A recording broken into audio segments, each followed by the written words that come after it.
Olga Merino, autora de Perros que ladran en el sótano, una obra editada por Alfaguara. Gracias por visitar Periodista Digital para presentarnos esta novela. Gracias por invitarme. Olga, nos cuenta en esta obra una historia en la que predomina un fuerte sentimiento de desarraigo, una trama de potentes personajes. Ahí está Anselmo, por ejemplo, el protagonista, un homosexual que parece educado en el dolor, en la represión de sus sentimientos. Y luego también está Nené, su madre, que tiene una pierna ortopédica. Es otro alma atormentada. Y Emilio, su marido, y el padre de Anselmo, causante de varios de los males de la familia. ¿Cuál es el germen de esta novela y de estos personajes tan crudos?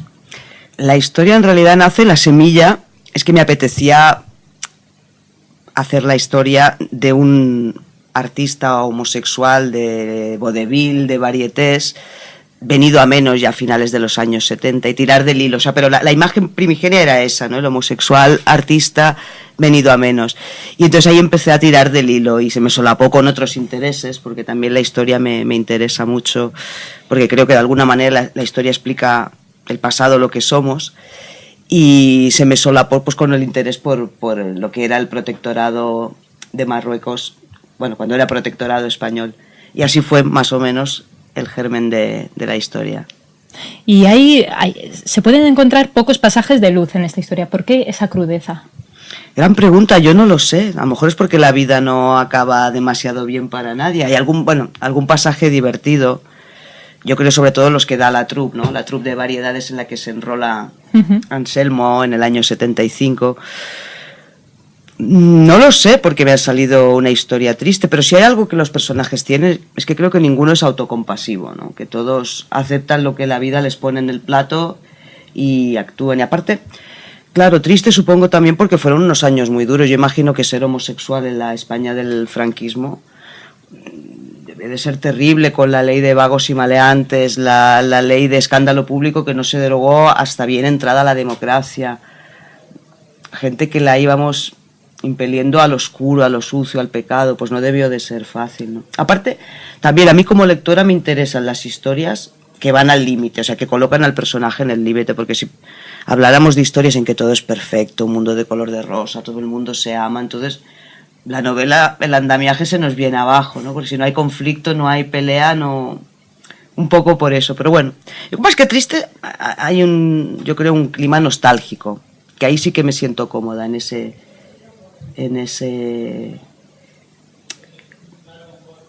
una nostalgia que viene dada por el desarraigo, ¿no? De una persona pues que tiene que dejar la ciudad donde nació. Ahí sí me siento muy cómoda en la nostalgia, en ese sentimiento, sí. Y bueno, Anselmo, el protagonista, un homosexual, es curioso porque aquí en España tenemos... los medios de comunicación, en especial la televisión, nos han dado una imagen de un homosexual pues que más extrovertido, que no le importa salir del armario, y quizá está muy influenciado por la época, ¿no? Así es, claro, es que a veces, no sé quién dijo que la memoria histórica cuando es indigesta se olvida fácilmente, y es verdad que fueron años muy duros, no solo para los homosexuales, para todo, pero claro, una época de oscuridad en que, bueno, era típico oír, decir, antes prefiero a mi hijo muerto que maricón. Entonces, bueno, toda la consumación del deseo tenía que ser en lugares a escondidas, en los urinarios públicos, en determinados cines en Madrid y Barcelona se sabía, en la estación de autobuses de Valencia se sabía que a determinada hora había encuentros, en la estación de autobuses de Málaga también, en lo oscuro, encuentros esporádicos, rápidos. Es que los impelíamos a eso, todo lo que se salía de la norma, de lo que marcaba la Iglesia, la conciencia del pecado, fue terrible para todos, pero encima para alguien con una sexualidad diferente u otra, pues es que incluso les daban electroshocks, esto se nos olvida, les daban electroshocks para curarlos. Entonces, claro, y estamos hablando de no hace tantísimo, o sea, la ley de vagos y maleantes duró hasta no hace tanto. Y bueno, está ambientada en la época del franquismo, en Tetuán, en el Marruecos colonial. ¿Por qué se dejó seducir por esta tierra para ubicar allí esta novela? Ya digo, la historia me gusta mucho y luego indagando me di cuenta que hay muy poco material literario. Hay novelas espléndidas, pero sobre todo las que han tratado el tema bélico, ¿no? Como el desastre de Anual, ¿no? Cuando mandaron las tropas, soldados españoles de reemplazo a conquistar aquel territorio. Además, en el reparto colonial a España le tocó, digamos, la parte más difícil, porque las tribus bereberes del Rif eran muy belicosas, muy... Entonces hubo una escabechina tremenda de criaturas allí.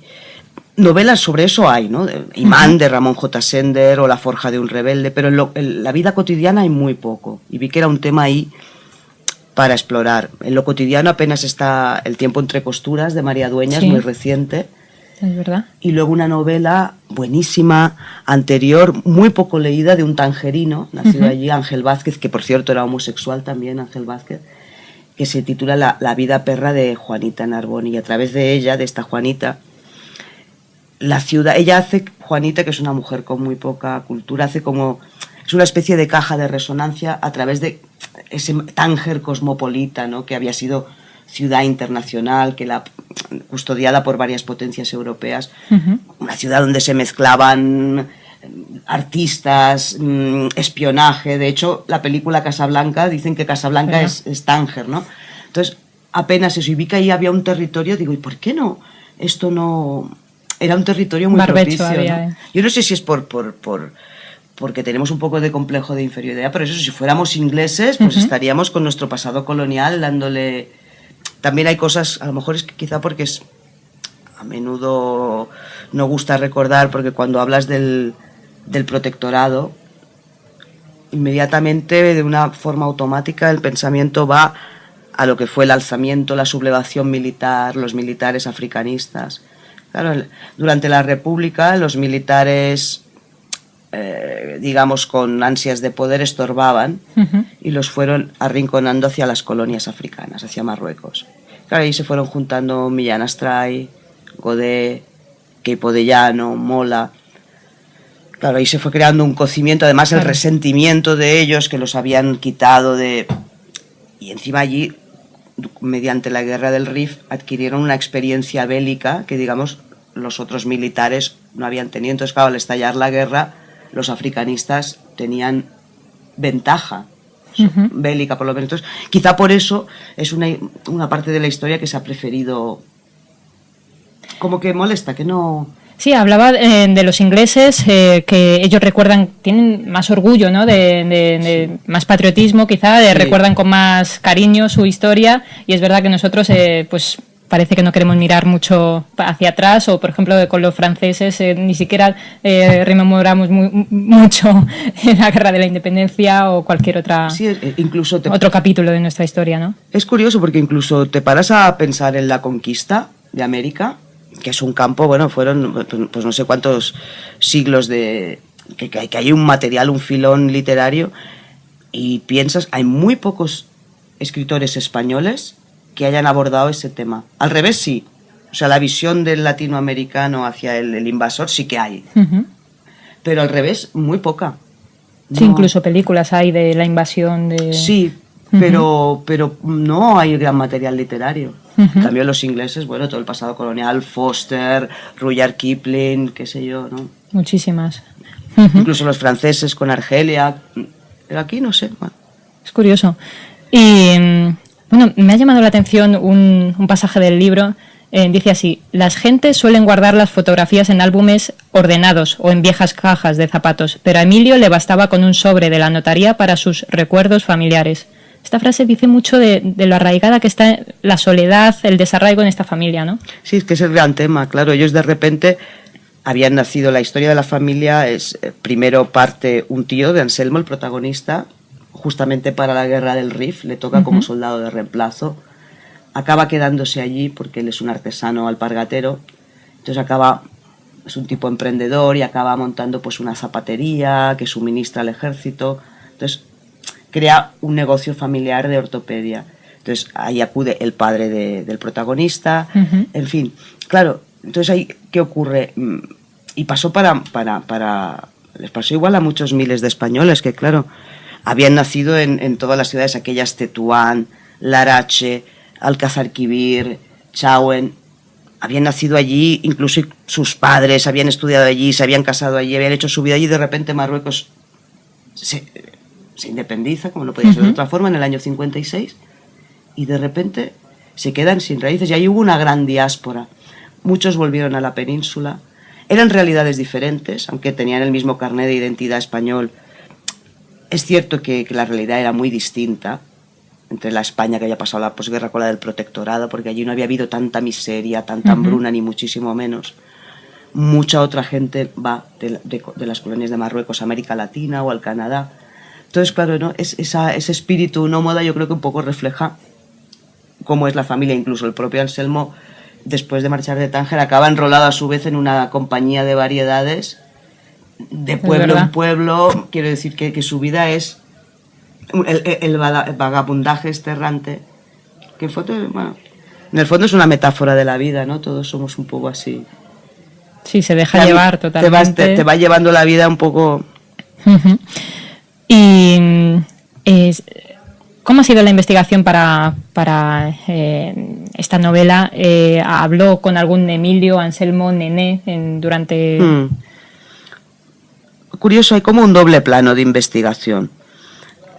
Hay muy poca información, ya te digo, de la vida cotidiana en el protectorado, y ahí sí que me fue de muchísima utilidad la asociación de antiguos residentes en Marruecos, ¿no? Conocí a varios, publican un boletín bimensual, que a veces abocan sus recuerdos, y ahí sí que me fue muy, muy útil, pues más que nada para captar la música y el sentido geográfico y de la época, ¿no? De saber pues que allí estaba la heladería La Glacial, que la iglesia en tal cafetería se tomaba el té, en tal cafetería se tomaba el aperitivo, cuáles eran los ritos de la colonia, pasear por lo que le llamaban el tontódromo de Tetuán, ¿no? Todo eso. Sí, a través de la lectura te sumerges totalmente, parece que ha vivido allí usted. Y luego en la documentación también tuve un problema porque sabía, que me estaba metiendo en un jardín complicado, que era sobre todo el tema me metía en la cabeza de un hombre homosexual. Me atrevía porque, bueno, los problemas o lo que nos preocupa al ser humano es inherente a todo, pero sí que me preocupaba cómo iba a abordar la sexualidad, cómo iba a abordar el deseo de un hombre homosexual. Y ahí y ahí sí que buceé, sobre todo lo hice a través de la literatura.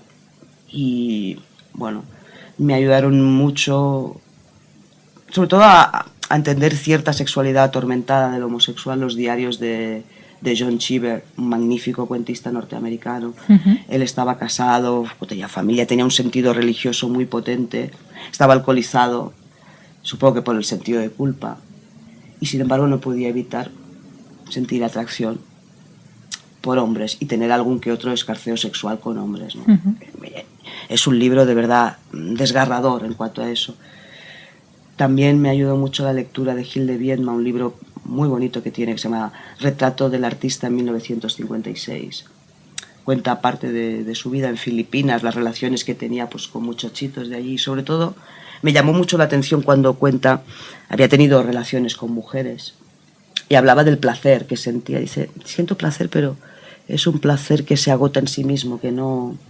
Dices que a mí las mujeres no son capaces de suscitarme ternura. Claro, algo le ha parecido, algo le pasa a Anselmo. Exacto, claro. Un poco pues necesité empaparme de aquello para poder, porque ahí sí que navegaba. Yo puedo imaginarme quizá el deseo de un hombre heterosexual, pero bueno, creo que, bueno, a base de lectura, vivencias, también tengo muchos amigos gays, por suerte, pues bueno, he intentado ser lo más honesta posible con el personaje y hacerlo real.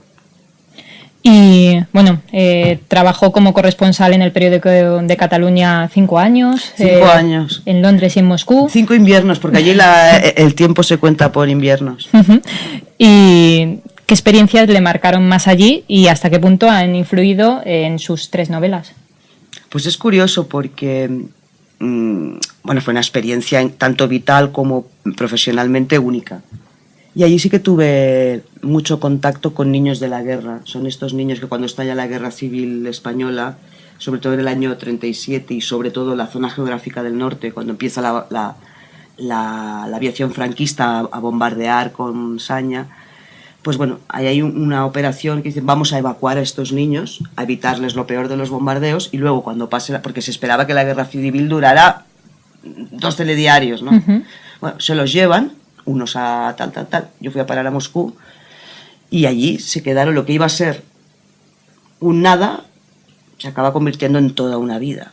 Y no solo eso, los evacuan de la guerra para darles de comer, para cuidarlos, para protegerlos, y cuando están allí, al poco estalla, los nazis invaden la Unión Soviética y estalla la Segunda Guerra Mundial. Quiero decir, bueno, para mí eso fue incluso mi primera novela. Sí, de la URSS. El personaje, digamos, es un niño de la guerra que dice, bueno, me llevaron al paraíso del proletariado y bueno, ¿y esto qué es? ¿Qué ha sido mi vida, no?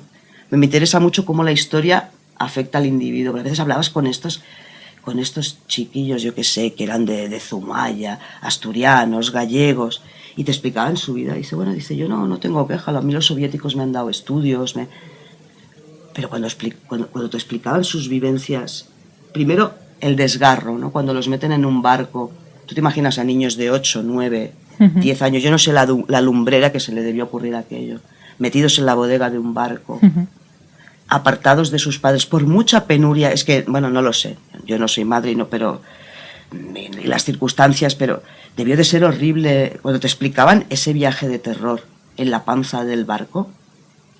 Bueno, sí, sobrecogedor. Y claro. luego en la guerra, a muchos les tocó en el frente.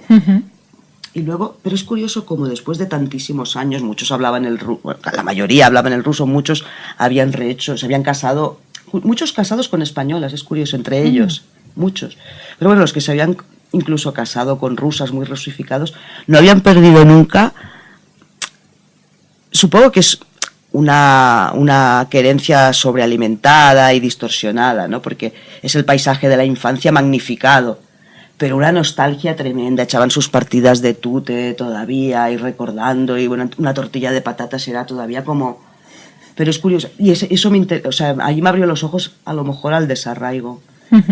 Que quieras que no, es un tema que sin haberlo querido se me ha ido repitiendo. Sí, eso le iba a contar, porque le iba a preguntar cuál diría que es el nexo de todas las historias que ha tejido en todas sus novelas. En Ceniza Roja, la primera, Espuelas de papel, la segunda, y bueno, ya está en el cuento, Las normas son las normas. Yo no sé si también hay algo ahí.